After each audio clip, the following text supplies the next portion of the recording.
The Patriots have been waiting a long time for this one, to see those Colts again. TGIF, everybody. Thanks for starting your weekend with us alongside Skip Bayless. I'm Molly Karam here in studio. Stephen A. joining us from Miami.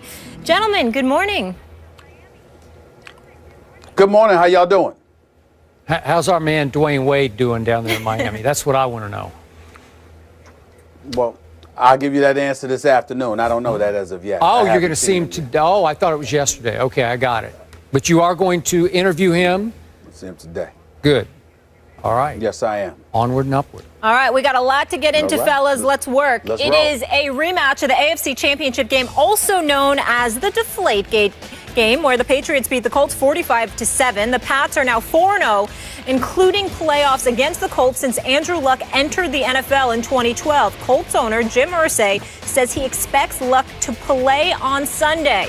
Now, according to odds makers, New England opened as a 6.5-point favorite, and that line has gone up to 10 points. Stephen A., what are you expecting on Sunday night? Well, I expect, something close to a blowout, maybe not a complete blowout. I think the New England Patriots ultimately will pull away, and I think they're going to win this game by a score along the lines of 37-21, maybe 37-23. But I think they're going to put up a bunch of points. I think they're going to go at the Indianapolis Colts. I think we're going to see Brady's A game. I think the Indianapolis Colts will definitely try to respond, but I don't think they're going to be nearly as effective. I think retribution kicks in here. There's no doubt in my mind. They can downplay it all they want to, but Tom Brady is not going to just let this shove aside. This is not just another game to him, and certainly it's not about targeting the Indianapolis Colts from the perspective of, I'm quite sure they didn't mean to target Tom Brady per se. They were just pointing out something that they believed to be unfair when it came to Bill Belichick and the New England Patriots. But nevertheless, the residue effect of it all was an off season in which Tom Brady, the reigning defending Super Bowl champion quarterback, a four-time Super Bowl champion, a future first ballot Hall of Famer, has spent the entire offseason as a Super Bowl champion having to talk about deflated footballs. Barely anybody has been really focused on the fact that this guy is walking around as the champion. Instead, he's walking around as the guy who was suspended for 4 games by Roger Goodell in the National Football League, ultimately appealed that suspension, got it essentially overturned by a federal judge. That's the Tom Brady that we've been talking about for far too long, since that game in February, as opposed to the reigning defending Super Bowl champion that he is. I think that has annoyed him. I think that he's been waiting for this game, and I think that everybody else in the nation has been waiting for this game as well. I expect New England to rally around him and to pretty much have their way. If the Indianapolis Colts are able to engage in some kind of ball control, where somebody like Frank Gore, who had absolutely nothing to do with any of this, goes out there and plays lights out and assists in moving the chains, then that will help Indianapolis, because they're going to keep the ball out of Tom Brady's hands to some degree. But it won't be something that can happen throughout the game. I think Tom Brady touches the football just as much as he needs to, and I think New England pulls away somewhere along the lines, like I said, 37-21 and 37-23. But it'll be by at least 14 points. Either 21 or 23. That's interesting. So you think the Colts might have a little better game than you think they might actually get from 21 up to 23? Okay. Yeah, maybe. Right, maybe. Give or take 2 points, but that's about it. They're losing by at least 14 points. Okay. The case you're making is for stronger than 14 points. So I must tell you, I'm very surprised by your score. You're making a 48-14 kind of case for Tom Brady and company for all the reasons we all know. Is that fair to say? No, I don't look at it that way, because I think about a guy like a Frank Gore. You know, if he's able to run the football effectively, then you're going to get your hands on the ball only but so much. Okay. That's what I'm thinking. He'll be able to chew up some of the clock, so Patriots won't have the ball as much. All right, look, everything about this game screams revenge blowout. Everything about it. I can make no case for the Colts right now. Stephen A., you talked about Tom Brady bringing his A-plus game, or his A game. It's going to be A-plus. And I'm told by people close to him, he is out of his mind for this game. Like this is it for him. This is Super Bowl-esque for Tom Brady, because clearly he wants to take it out. He wants to deflate the Indianapolis Colts just the way he's tried to deflate every team on this schedule. And you know and I know, if the Patriots quickly get the upper hand, there will be no taking foot off gas in this game. If they can score 60, they will try to score 60. And by the way, I want to make this clear to everybody. I hope they score 60. I want to see 60-0. That would make me happy. Happier than maybe even a Cowboy victory. That would make 60-0. That's what I want to see when we get back in here on Monday morning. I want to talk about 60-0.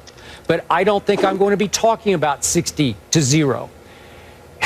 This is the classic syndrome. I mentioned this earlier this week of everybody says.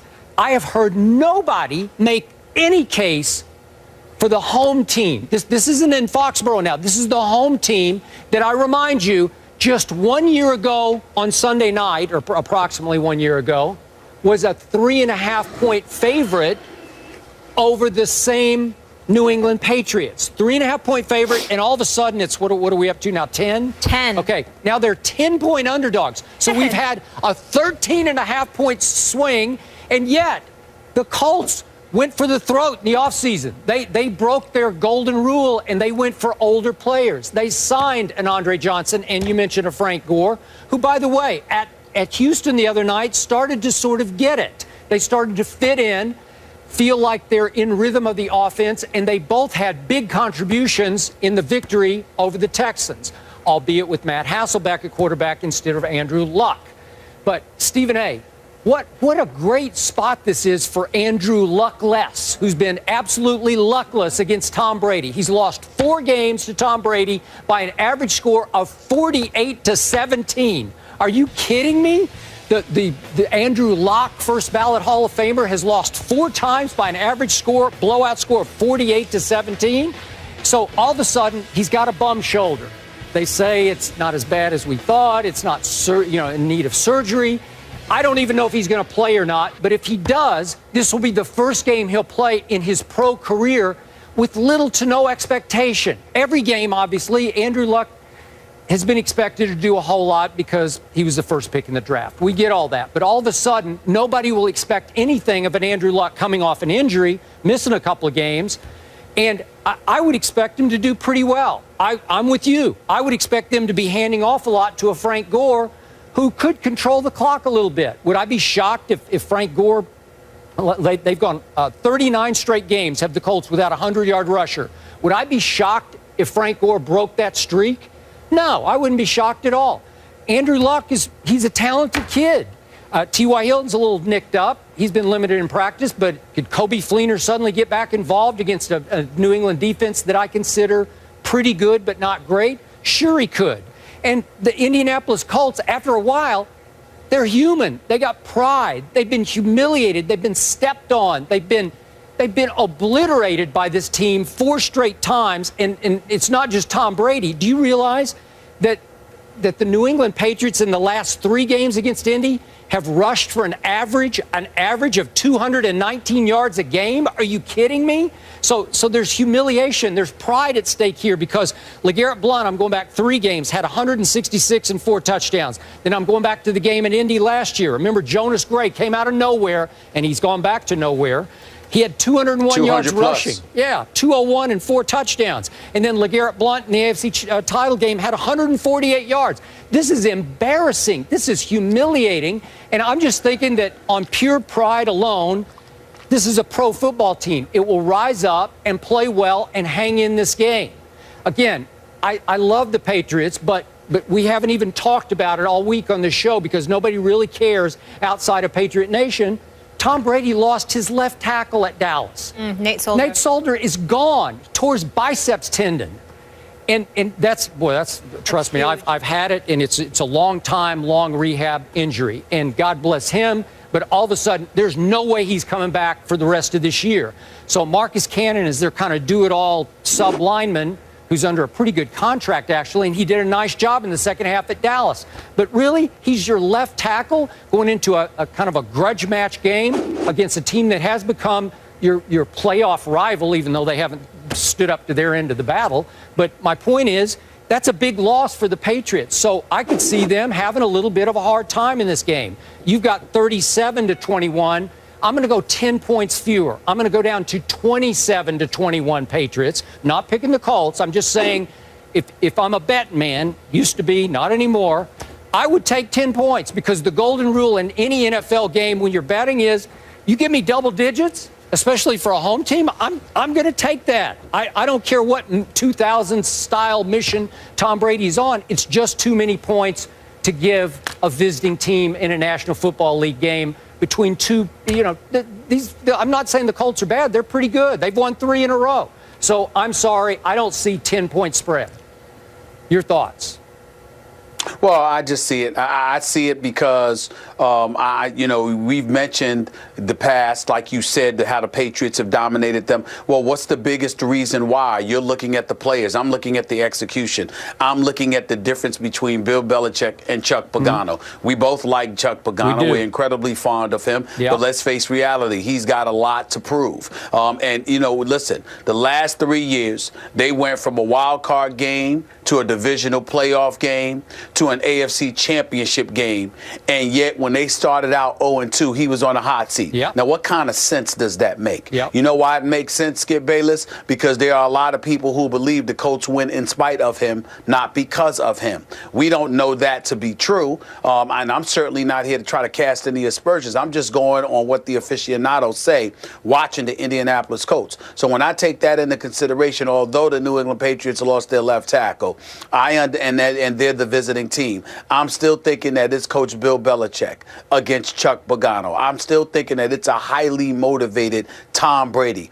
I'm still thinking about his teammates who surround him. This is a guy that sat up there and ran for a touchdown in training camp, and people were cheering him on, for crying out loud, including his own teammates, because of how hyped everybody was. Well, if you were hyped for those minimal moments, those insignificant moments as far as I'm concerned, how in God's name are you going to feel come Sunday night when you got to go up against a team deemed responsible for instigating this whole Deflategate mess, which has now spanned 10 months and counting? That's the way that I look at it. And I think that in a game of this magnitude, nationally televised, no doubt, against these guys on their home turf, I think it's going to be reminiscent of what New England did against Buffalo those first 3 quarters in Buffalo before they made a comeback. Except in the case of the Indianapolis Colts, there will be no comeback. I think the Patriots are going to win running away with this game.